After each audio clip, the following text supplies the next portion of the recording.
Son Iria Boi Ferradas e son a portavoz da plataforma en defensa do Centro de Saúde de Seixo. Son Vanessa Vikendi Fernández e pertenzo á Asociación Pediatras e Matronas Xa. Acudimos ao Parlamento a acompañar a todas as plataformas e tamén a súa sanidade pública e os colectivos que a conforman para presentar esta iniciativa legislativa popular que ten como objetivo fortalecer e, sobre todo, salvar a atención primaria en Galicia. Normalmente as cousas van para avanzar. Bueno, aquí o facemos para recuperar o que había hai 10 ou 12 anos para atrás, porque dende hai 10 ou 12 anos se foi deteriorando a sanidade pública en Galicia moitísimo. Dende a nosa plataforma víamos necesidade de estar aquí porque levamos arrastrando desde hai máis de 11 meses problemas no noso centro de saúde, tamén no centro de saúde de Marín, pola ausencia de que se cubran todas as vacantes de facultativos, de médicos e médicas de cabeceira. No tema, por exemplo, que máis mataña a min, porque é o que máis coñezo, que é a pediatría e o servicio de matronas, realmente agora mesmo non hai pediatras suficientes e, de feito, moitas prazas se dice que están ocupadas, pero non por pediatras, senón por puericultores.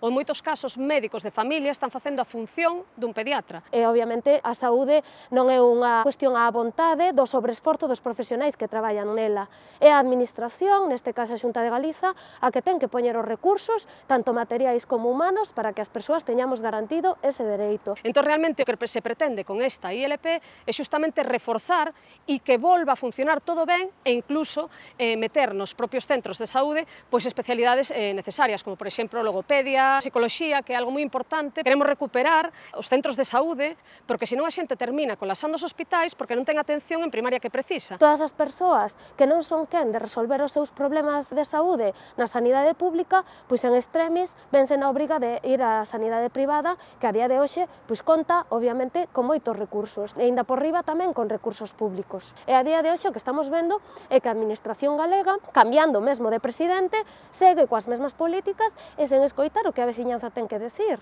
e sen escoitar o que o persoal sanitario ten que decir. Nos estamos vendo que eles teñen esa estrategia deliberada de desmantelamento do público. Non é a primeira vez que persoas que están directamente vinculadas á Consellería de Sanidade pois acaban en grandes multinacionais da sanidade. O que queren é ir quitando cachiños do público para seguir engordando os seus petos. O público é aquilo que nos iguala a todas as persoas independentemente dos cartos que teñamos no peto e, obviamente, é un dereito que costou moito conseguir e, polo tanto, pois imos a seguir coa mobilización e con iniciativas como estas, recollendo sinaturas, mentres non se nos dea todo aquilo que perdimos e que estamos, ademais, pagando cos nosos impostos.